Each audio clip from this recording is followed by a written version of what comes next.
எவ்வளவு பெரிய மகத்தான வழிகள் அன்பை சாயில உங்களுக்கு கிடைச்சிருக்குது.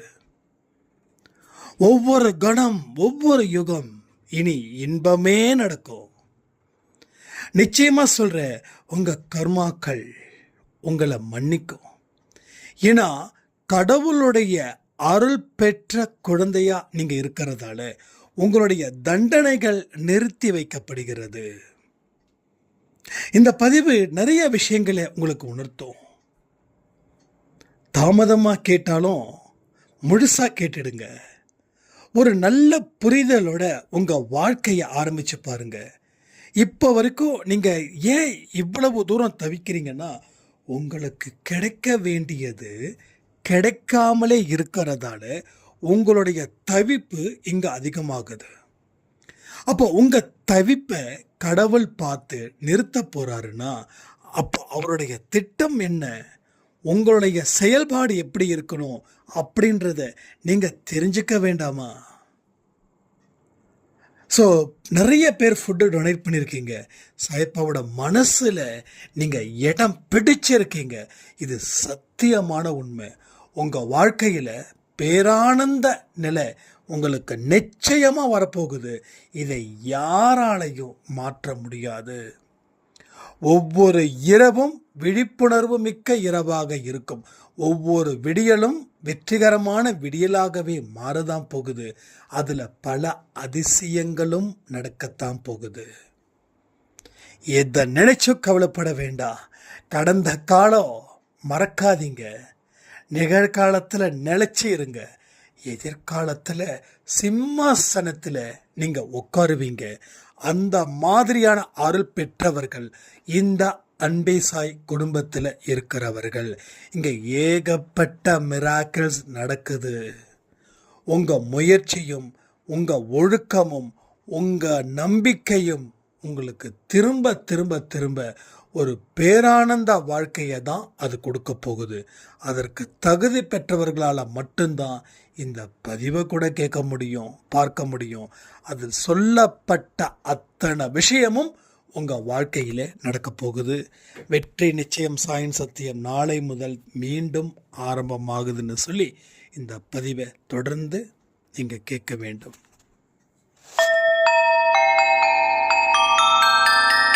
ஓம் சாயிரா சாயிரா, ஓம் சாயிரா சாயிரா, ஓம் சாயிரா சாயிரா, அன்பே சாயிரா, பேரன்பே சாயிரா, அகிலம் தளிக்க ஆத்மா விழிக்க அனுதினம் சாயிரா, எங்கள் அன்பே சாயிரா.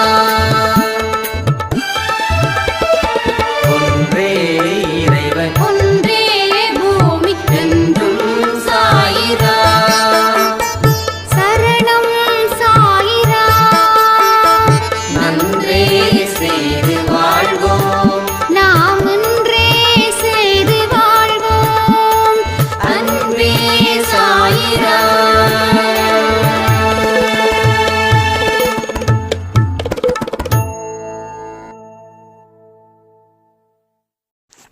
சாயிரா, என் உயிரின் உயிரானவர்களே,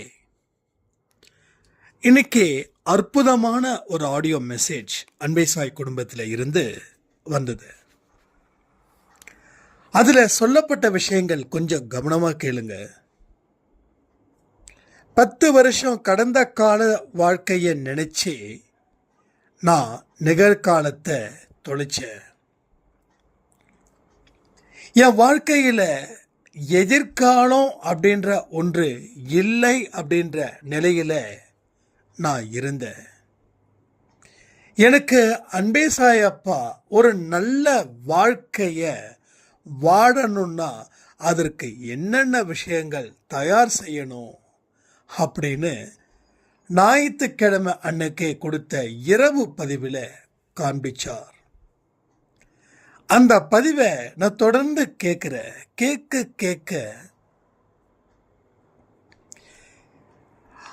நாம் செய்யக்கூடிய தவறுகள் என்ன, நம்மளுடைய திறமைகள் என்ன, எல்லாவற்றையும் கண்களுக்கு முன்னாடி கொட்டுறாரு.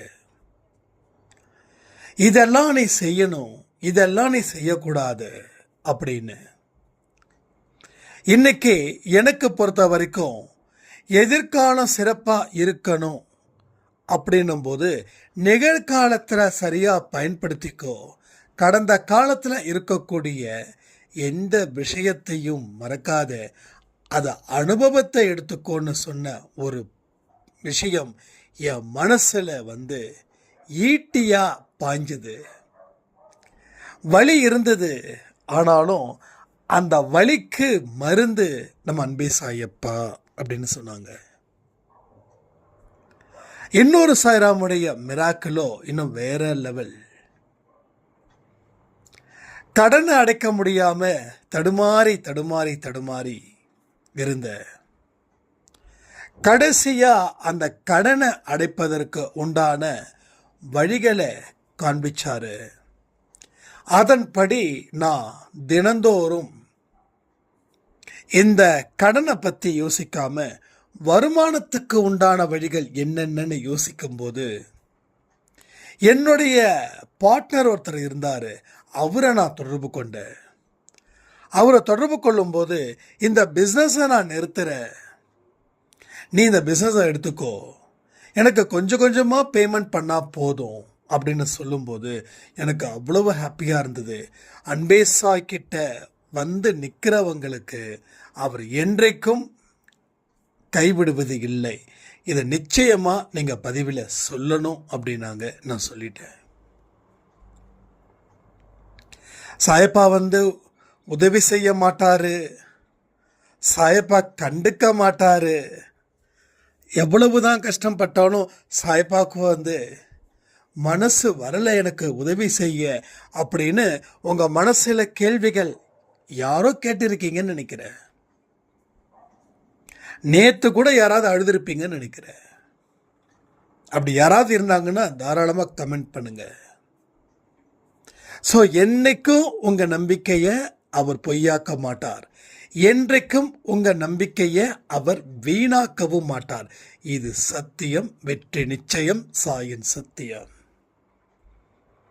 உங்களுக்கு இருக்கக்கூடிய அழுகைகள் கண்டிப்பாக அது ஈடு செய்ய முடியாது. நீங்கள் நல்லா வாழ்ந்து இருக்க வேண்டியவங்க, அதனால தான் இப்படிப்பட்ட ஒரு வாழ்க்கை இருக்குதே அப்படின்னு சொல்லி நீங்கள் புலம்புறீங்க. எத்தனையோ பேர் இன்னும் மோசமான ஒரு வாழ்க்கையை வாழ்ந்தும் அவங்களுக்கு கவலைப்படலை. ஆனால் அவங்கள விட அதிகமாக நீங்கள் இருந்தும் ஆனால் உங்கள் வாழ்க்கையை நினச்சி கவலைப்படுறீங்கன்னா ஒரு விஷயத்தை புரிஞ்சுக்கோங்க, காரணம் இல்லாமல் நீங்கள் அழமாட்டீங்க, காரணம் இல்லாமல் நீங்கள் தேடவும் மாட்டீங்க. இதுதான் இன்னைக்கு சொல்லக்கூடிய பதிவில் முக்கியமான ஒரு விஷயம். அப்போ என்னமோ நமக்கு ஒன்று இருக்குது, அது நமக்கு இந்த நிமிடம் வரைக்கும் கிடைக்கல. அது கிடைக்கிற வரைக்கும் நம்ம மனசில் அந்த தாக்கம், அந்த வருத்தம், அது கிடைக்காததுனால ஏற்பட்ட துன்பமும் இன்னைக்கு வரைக்கும் இருந்துக்கிட்டே இருக்குது. இது உண்மை. அப்போ நீங்க ஒரு வாழ்க்கையை வாழ்ந்ததால அது தப்பா போச்சு. ஒருவேளை அந்த வாழ்க்கையை சிறப்பாக வாழ்ந்திருந்தா நீங்க இப்ப படக்கூடிய துன்பத்தை நிச்சயமா நீங்க பட்டிருக்க மாட்டீங்க. அப்போ அங்க தப்பு செஞ்சிருக்கீங்க, அதுக்கு பிராயச்சித்தம் பண்ணுவதற்குத்தான் இப்போ இந்த நிமிடத்துல சாயப்பா உங்கள் முன் அமர்ந்து கொண்டு இருக்கிறார். இந்த பதிவின் மூலமாக இதை நம்புறவங்க நம்புங்க, நம்பாதவங்க நம்ப முயற்சி பண்ணுங்க.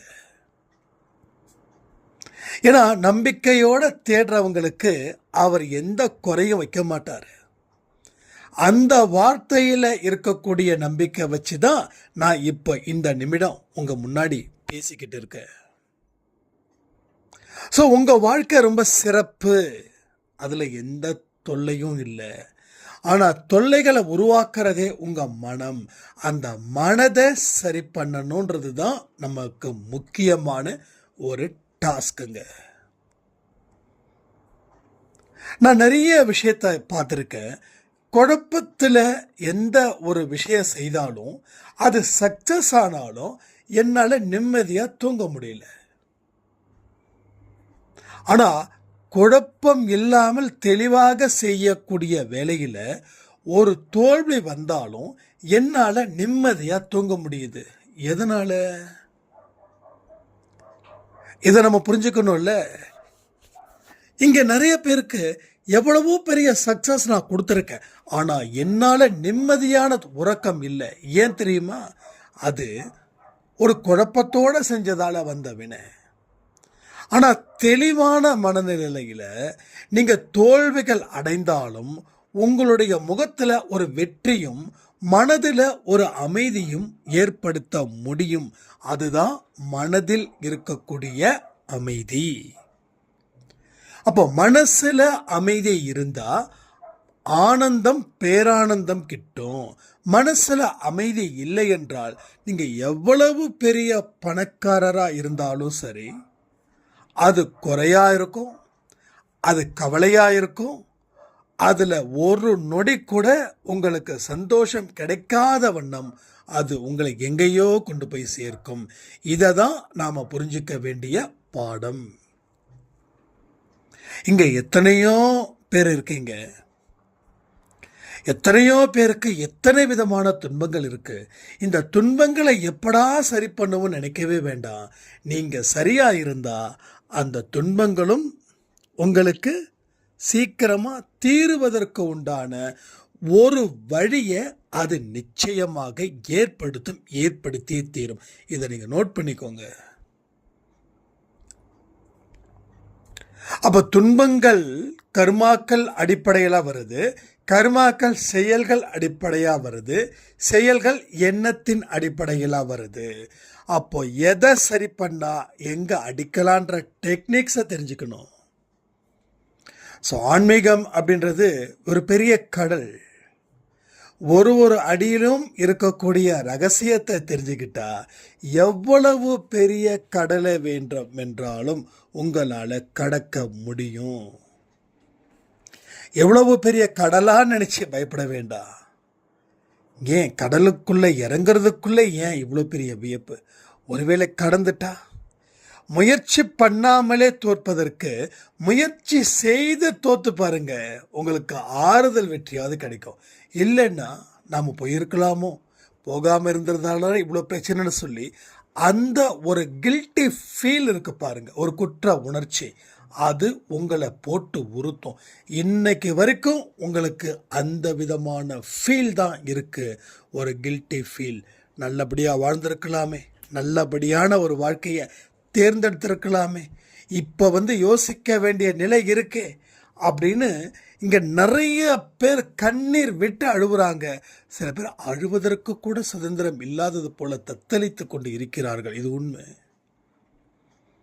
ஒரு சாராம் சொன்னாங்க, அழுதுட்டா பெரிய சண்டை வரும். நான் என்ன குறை வச்சேன்னு சொல்லி ஒவ்வொருத்தவங்களும் கேட்குறாங்க, என் சொந்தத்தில் இருக்கிறவங்க. அதனால் நான் பாத்ரூம் போய் அழுதுட்டு அதுக்கப்புறமா நான் குளிச்சுட்டு வருவேன். எவ்வளவு பெரிய சங்கடம் பாருங்களேன். ஏன்னா அழுவதற்கு கூடவா உரிமை இல்லை, சிரிப்பதற்கு கூடவா உரிமை இல்லை. ஒரு சுதந்திரம் இல்லாத இடத்துல எவ்வளவுதான் சந்தோஷம் இருந்தாலும் அது சந்தோஷமாக இருக்காது.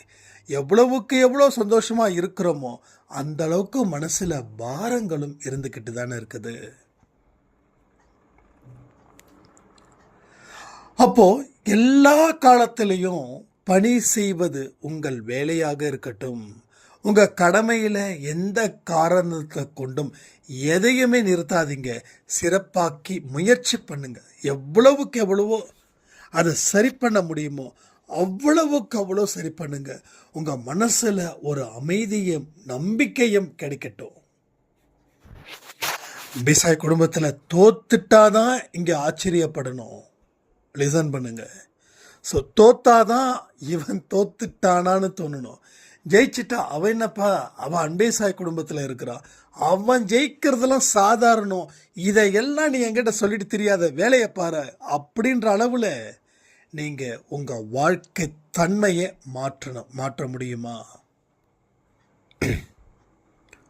அதாவது நம்ம வாழ்க்கை இன்னொருத்தவங்க கையில் இருந்தாதான் முடியுமா முடியாதான்னு யோசிக்கணும்.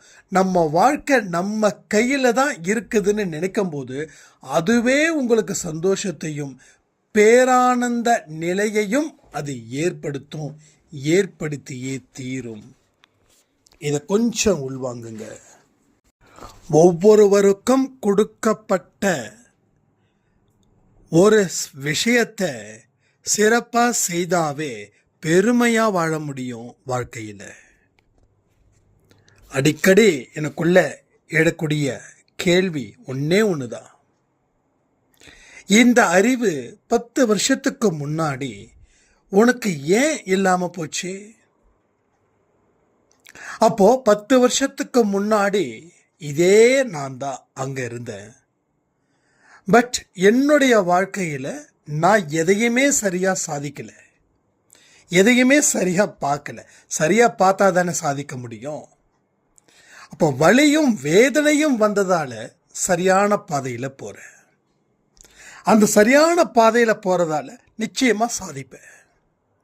சாதிக்கிறனோ இல்லையோ தெரியாது, சரியான வழியில் போகிறோமா நம்பிக்கை இருக்கு. அதுவே ஆனந்தத்தை கொடுக்குது. சாதிக்கிறவங்களாம் ஹாப்பியஸ்ட்னு சொல்ல முடியாது, சாதிக்காமல் இருக்கிறவங்கெல்லாம் துக்கப்படுறாங்கன்னு சொல்ல முடியாது. நாம் 2வது ரகம். சாதிக்கலைன்னாலும் துக்கப்படலை. அப்போ சரியான பாதையில் போகிறோம். யாருடைய தொந்தரவும் இல்லாமல் நாம் இருக்கிறோம். நம்மளை யாரும் தொந்தரவு செய்கிற அளவுக்கு நம்ம வாழலை. நம்மளும் யாரையும் தொந்தரவும் செய்யலை. அதாவது நீங்கள் எப்படிப்பட்ட விஷயத்தை மற்றவங்க கிட்ட எதிர்பார்க்குறீங்களோ அதை நீங்கள் செய்யாமல் இருந்தாவே மற்றவர்கள் உங்களுக்கு எந்த துன்பத்தையும் கொடுக்க மாட்டார்கள். அப்போ இதெல்லாம் எப்போ நமக்கு புரியுதுன்னா, கஷ்டப்படும் போது தான் ஞானம் அருவி மாதிரி கொட்டுது. கஷ்டப்படாத காலத்தில் ஞானம் கொட்டுமா? கொட்டாது. இப்போ ஒன்றும் இல்லை, நீங்கள் நினைச்சதெல்லாம் நடக்குது. நீங்கள் என்ன நினைக்கிறீங்களோ எல்லாமே நடக்குது. கையில் பணம் இருக்குது, விதவிதமான பொருள் இருக்குது, உங்களுக்கு பிடிச்சது போல மற்றவங்க இருக்காங்க. இப்போ நீங்கள் இந்த மாதிரியான ஆடியோவை பதிவுகளை கேட்க முடியுமா? இல்லை படிக்க தான் முடியுமா? அப்போ எல்லாம் இருந்தும் ஞானம் கிடைக்கல. ஆனால் எதுவுமே இல்லாமல் ஞானம் கிடைக்குது. எனக்கும் அப்படி தான் கிடைக்குது. ஸோ உங்களுக்கும் அப்படி தான் கிடைக்கும். சில பேருக்கு கிடைச்சி இருக்கும். அதான் பைபிளில் ஒரு வார்த்தை, அழுகிறவர்கள் பாக்கியவான்கள். எனக்கே ஒரு மாதிரி இருந்தது, என்ன வார்த்தை இது? அழுகிறவர்கள் பாக்கியவான்களா? ஒருத்தர் பாக்கியம் இல்லாமல் இருக்கிறதுக்கு தானே அழுகிறா. இங்கே என்ன கதை வேற மாதிரினா, எஸ், அழுகிறவர்கள் பாக்கியவான்கள். அதுக்கு பின்னாடி இருக்கக்கூடிய விஷயங்கள் அனுபவம் மூலமாக கற்றுக்கோன்னு ஜீசஸ் சொல்லிட்டார். அனுபவம் மூலமாக கற்றுக்கோ. இப்போ அழுகிறதால தானே ஞானம் அடையுது. இப்போ அழுகிறதால தானே மற்றவங்களுடைய கண்ணீரை உங்களால் துடைக்க முடியுது. மற்றவர்களோட கண்ணீரை துடைக்கிறதால தானே கடவுள் உங்கள் கண்ணீரை துடைக்கிறாரு. ஒரு கை ஒரு உதவி செய்யுதுன்னா இன்னொரு கை உங்களுக்கு உதவி செய்யுது. அந்த கை கடவுளோட கையாக இருக்குது. பாருங்க, எவ்வளவு பெரிய ஒரு அற்புதமும் ஒரு ஞானமும் அதன் மூலமாக கிடைக்கக்கூடிய பேரானந்த நிலையும் உங்களுக்கு கிடைக்குதுன்னு. அப்போ நம்ம தவறுகள் மன்னிக்கப்பட்டதா? தவறுகள் மன்னிக்கப்பட்டிருக்கலாம், இல்லை தவறுகள் குறைக்கப்பட்டிருக்கலாம், யாருக்கு தெரியும். ஒருவேளை நீங்கள் ரொம்ப நல்லவங்களாக இருந்தால் கண்டிப்பாக தவறுகள் மன்னிக்கப்படலாம். என்ன தப்பு இருக்கு? ஒரு தண்டனை கொடுக்கறது எதுக்கு? அடுத்தவன் அந்த தண்டனை செய்யக்கூடாதுன்றதுக்காகவும், 2வது குற்றம் செய்ததால் அவர் உணரணும் தானே. அப்போது நீங்கள் உங்களுடைய குற்றத்தை உணர்ந்துட்டாவே உங்கள் தண்டனைகள் ஏன் மன்னிக்கப்படக்கூடாது? நான் நிறைய பதிவில் என்ன சொல்லியிருக்கேன், எவ்வளவு பெரிய தப்பு செஞ்சாலும் இல்லை எவ்வளவு பெரிய சின்ன தப்பு பண்ணாலும் தண்டனை நிறைவேற்றியே தீரணும். இப்போ என்னுடைய இதே வார்த்தை மாறுது பாருங்க. அப்போது எனக்கு இன்னும் ஒரு படி ஞானம் கிடைக்குதுன்னு தானே அர்த்தம். அப்போ நான் இன்னைக்கு என்னோட தவறை உணர்ந்துட்டேன். இனி கனவுல கூட எந்த தவறையும் செய்யக்கூடாதுன்னு முடிவெடுத்துட்டேன். யாராவது உதவின்னு கேட்டா அவங்களுக்கு உதவி செய்யணுன்ற ஒரு நிலை இயல்பா வருது. ஒரு எமோஷ்னலா என்னுடைய உதவிகள் மற்றவங்களுக்கு நான் கொடுக்குறேன். எமோஷ்னலா அப்போ எமோஷ்னலா ஒருத்தவங்களுக்கு நான் உதவி செய்யும் போது கணக்கு வச்சு நான் உதவி பார்க்கல. அப்போ இந்த மாதிரியான குணங்கள் வரும்போது என்னுடைய தவறுகளை கண்டிப்பா கடவுள் மன்னிக்கணும். நானே வைக்கலா இருந்து வாதாடுவேன் எனக்காக. எனக்கு என்னமோ என்ன தோணுதுன்னா, ஒரே விஷயம்தான் எனக்கு தோணுது. என்னுடைய அப்பாவா அம்மாவா நான் சாய்ப்பாவை பார்க்குறேன். அப்போ தன்னுடைய குழந்தைகளை எந்த காரணத்தை கொண்டும் பெற்றோர்கள் தண்டிக்க மாட்டார்கள். அப்போ தண்டிக்கிறாங்கன்னா தப்பு செஞ்சா தண்டிப்பாங்க, தப்பு செஞ்சுக்கிட்டே இருந்தாலும் தண்டிப்பாங்க, செஞ்ச தப்புக்கு மனம் வருந்தலைன்னா தண்டிப்பாங்க. அப்போ நான் எதுவுமே செய்யல, இயல்பாகவே நான் மாறிட்டேன் அப்படின்னும் போது என்ன தண்டிக்கிறது ஏன்? தண்டிப்பாரா? கண்டிப்பா மாட்டார். தண்டிச்சா நான் மறுபடியும் பழைய மாதிரி வாழ்க்கை வாழ்ந்துடுவேன் தானே. நல்லவனா இருந்தும் எனக்கு கடவுள் எதுவும் கொடுக்கல, அதனால நான் பிறருக்கு தீயவை செய்பவனா நான் ஏன் மாறக்கூடாது அப்படின்ற ஒரு எண்ணம் எனக்கு வந்துருமா வராதா? நீங்களே சொல்லுங்க. அப்போ அது வரக்கூடாதுன்னா எனக்கு இருக்கக்கூடிய துரோகங்களும் துன்பங்களும் படிப்படியா தீரணும். அப்போ என்னுடைய மனசுல இருக்கக்கூடிய புதுமையான எண்ணங்கள், அந்த எண்ணங்களுக்கு தகுந்த செயல்கள், செயல்களுக்கு தகுந்த வாழ்க்கைக்கு கிடைக்கிற பலன், அதெல்லாம் இருந்துச்சுன்னா ஓகே, இதுதான் நமக்கு வாழ்க்கை. இப்படிப்பட்ட வாழ்க்கை முறையை நாம் வாழ்ந்தால் மட்டுமே ஒரு சிறப்பான இடத்துல நாம் இருக்க முடியும் அப்படின்ற ஒரு விஷயங்கள் வந்துருச்சா? அதுதான் எனக்கு வந்திருக்கு. அப்போ உங்களுடைய தண்டனைகள் கண்டிப்பாக நிறுத்தி வைக்கப்படும். ஆனால் நீங்கள் எந்த தப்பு செய்யலைன்னா உங்களோட தண்டனைகள் நிறுத்தி வைக்கப்படும். நல்லா புரிஞ்சுக்கோங்க, தண்டனையை தீர்க்கலை, நிறுத்தி வைக்கப்படும். நீங்கள் மீண்டும் தவறுகள் செய்தால் அந்த தண்டனை உங்கள் மேலே பாயும். நீங்கள் தவறுகள் செய்யலைன்னா அந்த தண்டனை உங்களுக்கு நிறுத்தி தான் வைக்கப்படும். ஆனால் உங்களை எதுவும் எந்த அச்சுறுத்தலும் செய்யாது. ஒன்றும் இல்லை, ஒருத்தர் கொலை பண்ணிட்டான், அவனுக்கு 30 வருஷம் கடுங்காவல் தண்டனை கொடுக்குறாங்க, ஆயுள் தண்டனை கொடுக்குறாங்க. அப்போ அவன் நல்ல எண்ணம் பார்த்து விடுதலை பண்ணுறாங்க, அந்த தண்டனை நிறுத்தி வச்சுருக்காங்க. அவன் வெளியில் அவன் எந்த மாதிரி, நான் உதாரணத்துக்கு சொல்கிறேன், அப்படி நடக்குதா நடக்கலையான்னு எனக்கு தெரியாது, நான் உதாரணத்துக்கு தான் சொல்கிறேன். அப்போ வெளியில் விட்டுடுறாங்க, நீ வாழ்ந்துக்கோ, உன்னுடைய கேரக்டர்ஸ் நல்லா இருக்கு, நீ 10 பேருக்கு உதவி செய்கிற, நீ சொசைட்டிக்கு ஏற்ற ஆளு தான், ஏதோ ஒரு எமோஷ்னலாக நீ அடித்த அவன் விழுந்தான், அவன் செத்தான் அப்படின்னு சொல்லிட்டு வெளியில் விட்டுறாங்க. இப்போது அவனை கண்காணிச்சுட்டு தான் இருப்பாங்க. அவன் மேலே ஏதாவது கேஸ் வந்துச்சுன்னா அவங்க பனிஷ் பண்ணுவாங்க. கேஸ் வரலன்னா அவன் 100 வயசு வாழ்ந்தாலும் அவனுக்கு தண்டனை இல்லை. அது போலத்தான் இங்கேயும் நடக்குது. ஸோ தண்டனை நிறுத்தி வைக்கப்படும். ஆனால் மீண்டும் மீண்டும் தவறுகள் செய்தால் அந்த தண்டனை உன் மீது பாயும். இதை புரிஞ்சுக்கிட்டு நீங்கள் செய்ய வேண்டிய விஷயத்தை தயவு செய்து நல்லதையே செய்யுங்க, நல்லதையே பேசுங்க. எந்த மனுஷனையும் வெறுக்காதீங்க, தயவு செய்து. சரியா, அவன் மோசமானவனா ஒருத்தன் இருந்தா கூட அவனை தண்டிக்கிற உரிமை உங்களுக்கு இல்லை. First point. ரெண்டாவது, அவனை பற்றி கேவலமாக பார்க்காதீங்க, அதை கடவுள்கிட்ட ஒப்படைச்சிடுங்க, அவர் பார்த்துப்பாரு. அவர் அவனை எப்படி திருத்தணுமோ திருத்துவார். யாருக்காக தெரியுமா? உங்களுக்காக. அப்போ நீங்கள் அவரை வெறுக்கிறதால அவரோட வாழ்க்கையில் எந்த மாற்றமும் ஏற்பட போவது இல்லை. பட் அதே நேரத்தில் நீங்கள் சாய்ப்பா கிட்ட அவரை ஒப்படைச்சிட்டிங்கன்னா கண்டிப்பாக உங்களுடைய நல்லதுக்காக உங்கள் சம்பந்தப்பட்டவர்களை நிச்சயமாக மாற்றுவார். ஏன்னா அவ்வளவு பெனிஃபிட்ஸ் இந்த அன்பே சாய் குடும்பத்தில் நடந்துக்கிட்டே இருக்குது. ஏன் நடந்தே தீரும். சொன்னது எல்லாம் 1% தான், சொல்லாதது 99%. அப்போ இதை எல்லாத்தையும் ஸ்டெப் பை ஸ்டெப்பாக பொறுமையாக நிதானமாக கேட்டு பாருங்க. உங்களுடைய ஒவ்வொரு விஷயங்களும் வாழ்க்கையில் எவ்வளவு கடினமான காலத்தில் நீங்கள் இருக்கும்போது கூட எளிமையாக்கப்படும் அப்படின்ற ஒரு விதி உங்கள் முன் வைக்கப்படும். என்னைக்கு நீங்கள் மனம் திரும்புறீங்களோ அன்னைக்கு உங்கள் வாழ்க்கை எளிமையாக்கப்படும். இதையும் ஞாபகம் வச்சுக்கோங்க.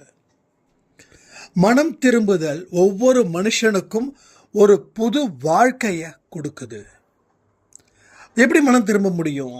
மனம் திரும்புதல்ன்றது எல்லாருக்கும் சாத்தியமா?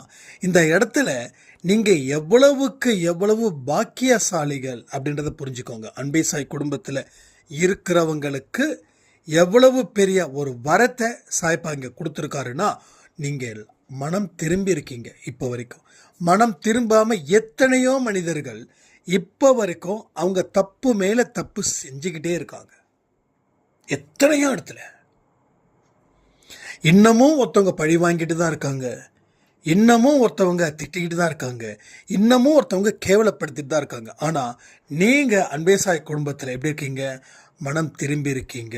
இது உண்மை. ஏன் சொல்கிறேன் அப்படின்னா, உங்களுடைய நடவடிக்கைகள் நாளுக்கு நாள் இம்ப்ரூவ்மெண்ட் ஆகிக்கிட்டே இருக்குது. இன்னைக்கு ஒரு சாய்ராம் நமக்கு ஃபுட்டுக்கு டொனேட் பண்ணாங்க,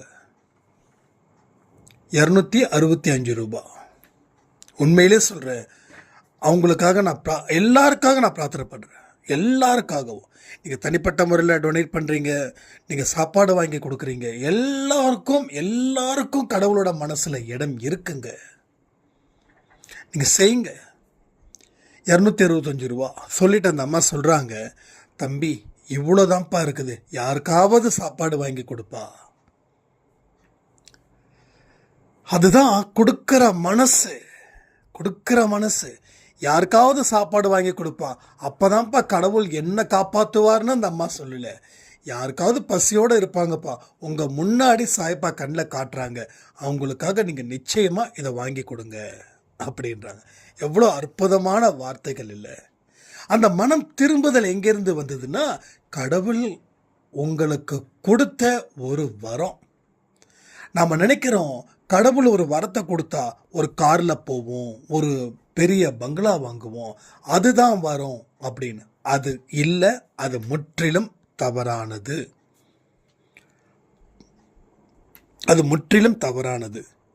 எந்த மனுஷனுக்கு இயல்பாக நீங்கள் உதவி செய்கிறீங்களோ அந்த மனசை கொடுத்தாரு இல்லையா, அதுக்கு கடவுளுக்கு நன்றிகள் சொல்லுங்க.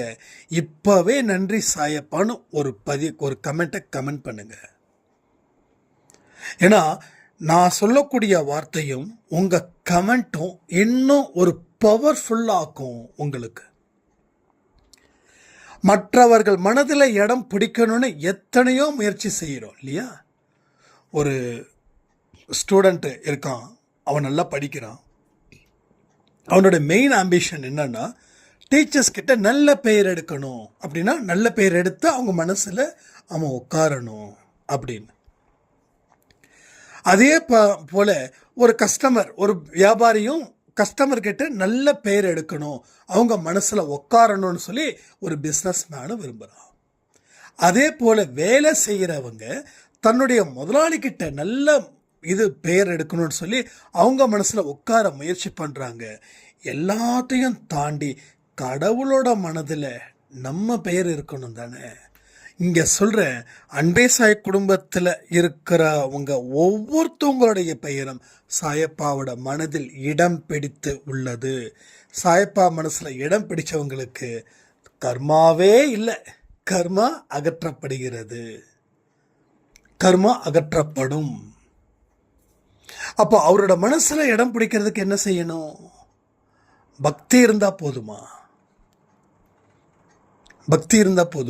இல்லை, ஒழுக்கம், இரக்கம், இது மிக அவசியம். ஒழுக்கம்னா எல்லாமே ஒழுக்கம். சில பேருக்கு ஒழுக்கத்துக்கு கூட டெஃபினேஷன் இதுதான் ஒழுக்கம், அது இல்லை. எல்லாமே வேலை செய்கிற இடத்துல உண்மையாக இருக்கணும், நேரத்துக்கு போய் வேலை செய்யணும், அதுவும் ஒழுக்கத்தில் டிசிப்ளின். டைமில் இருக்கணும், டைம் முடிஞ்சு போனதுக்கப்புறம் இருக்கக்கூடாது. எனக்கே சில நேரத்தில் அன்பே சாய் ஆடியோ 1 மணிக்கு வரும்போது ரொம்ப ஃபீல் ஆகும்.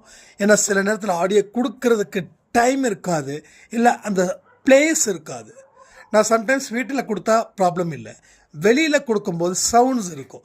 அப்போ அந்த சவுண்டு இல்லாமல் இருக்கிற போது நான் கொடுக்கணும். இன்றைக்கி கொடுத்த ஆடியோ 12:30க்கு நான் வந்து ஆடியோ வந்து கொடுத்தது. 12:30 ஓகே, கிட்டத்தட்ட 1 o'clock ஆகிடுச்சின்னு நினைக்கிறேன். அதுக்கப்புறமா எடிட் பண்ணி ஐ திங்க் இன்றைக்கி 1:30க்கு பப்ளிஷ் ஆச்சுன்னு நினைக்கிறேன். எனக்கு அதுவே ரொம்ப தர்ம சங்கடமாக இருக்கும். ஏன்னா இது ஒரு நாளைக்கு முன்னாடியே கொடுத்தா நமக்கு ப்ராப்ளம் இருக்காதே அப்படின்ற மாதிரி தோணும். அப்போது அந்த டிசிப்ளின் பரவாயில்ல, எப்போ வேணாலும் கொடுத்தா எப்போ வேணாலும் பார்ப்பாங்க, அந்த மாதிரி நம்ம நினச்சிட்டோன்னா அது உங்களை நான் அலட்சியப்படுத்துவதற்கு சமம். உங்களை அலட்சியப்படுத்துகிறேன் அப்படின்னா என்ன நானே அலட்சியப்படுத்துகிறேன்னு அர்த்தம். எதெல்லாம் பிறருக்கு துன்பத்தை கொடுக்குறோமோ அதெல்லாம் நமக்கு துன்பமாக முடியும். எதெல்லாம் பிறருக்கு இன்பத்தை கொடுக்குறோமோ அது எல்லாம் இன்பமாக முடியும். எதெல்லாம் நமக்கு உதவிகள் செய்கிறோமோ அந்த உதவிகள் திரும்ப திரும்ப திரும்ப நமக்கே கிடைக்கும். அந்த 265 ரூபாய் கொடுத்த சாய்ராமோட நேம் சகுந்தலா, அவங்க என்றைக்கும் எப்பையும் ஹாப்பியாக இருக்கணும். என்னடா அவரை மட்டும் வாழ்த்துறேன்னு நினைக்க வேண்டாம். ஏன்னா சில பேர் வந்து தன்னால் இவ்வளவு தான் முடியுதுன்னு சொல்லி அது திருப்தியோடு கொடுக்குறாங்க இல்லையா, அப்படி கொடுத்த அத்தனை பேருக்கும் சாய்ப்பாடைய அன்பும் அவருடைய அருளும் பரிபூரணமாக உங்கள் குடும்பத்துக்கு கிடைக்கணும்னு சொல்லி இந்த நொடியில் நான் பிரார்த்தனை செய்கிறேன். அதே போல் எத்தனை பேர் வந்து இன்னும் கொடுக்கலையோ மறுபடியும் கொடுக்க முயற்சி பண்ணுங்கள். எத்தனை பேர் வந்திருக்காங்கன்னு தெரியல, நானும் ஸ்டேட்டஸ் சரியாக வைக்கல. மறுபடியும் யார் யாரெல்லாம் ஃபுட்டு டொனேட் பண்ணியிருக்காங்களோ ஒரு 10ஆம் தேதிக்கு அப்புறம் கொடுத்தவங்களுடைய இது மட்டும் எனக்கு கொஞ்சம் இது பண்ணுங்கள், எனக்கு அனுப்பிட்டு தான் சொல்லுங்கள். எனக்கு நீங்கள் ஸ்க்ரீன்ஷாட்டெல்லாம் பண்ண வேண்டாம், அனுப்பிட்டா கொடுத்துட்டேன்னு மட்டும் சொல்லுங்கள்.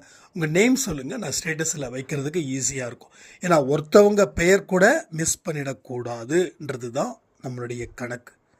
இன்னும் சில பேர் இல்லைங்க இதெல்லாம் சொல்லணுமா, இதெல்லாம் விளம்பரம் தேடணுமா, இது விளம்பரம் இல்லை, நம்ம குடும்பத்துக்குள்ளே தான் இங்கே எல்லா விஷயமும் நடக்குது.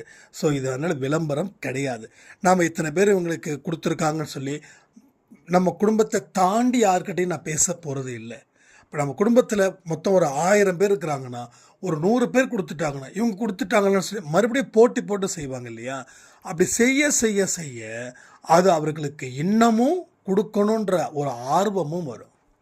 ஒருத்தவங்களுக்கு கொடுக்க ஆரம்பித்து இன்றைக்கி வந்து நிறைய பேர் 10 பேர் 20 பேர் 30 பேருக்கு சாப்பாடு கொடுத்துட்ருக்கோன்னா நம்மளுடைய இப்போ இத்தனை நாள் ஏன் நம்மளால் கொடுக்க முடியல அதை புரிஞ்சுக்கணும்ல.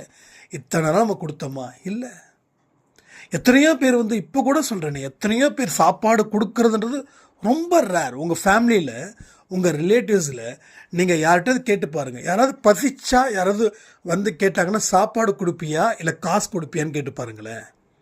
அதிகபட்சம் 1 ரூபா கொடுப்பாங்க, 10 ரூபா கொடுப்பாங்க, 20 ரூபா கொடுப்பாங்க, 50 ரூபா கொடுப்பாங்க, இல்லை 100 ரூபா கூட கொடுப்பாங்க, 100 ரூபா கூட கொடுப்பாங்க. ஆனால் சாப்பாடு யாரும் கொடுக்க மாட்டாங்க. ஆனால் நம்ம தேடி கண்டுபிடிச்சி கொடுக்குறோம். எக்ஸலண்ட், நல்ல ஒரு சர்வீஸ் வந்து நீங்கள் கொடுக்குறீங்க. அதனால் கடவுள் உங்களுக்கு நிறைய வாழ்த்துக்களை அள்ளி கொடுக்கட்டும்னு சொல்லி இந்த பதிவை நான் முடிக்கிறேன். வெற்றி நிச்சயம், சாயின் சத்தியம். நாளை காலை 4 மணிக்கு வரும்னு சொல்லி அந்த பதிவை நான் முடிக்கிறேன். ஜெய் சாய்ராம்.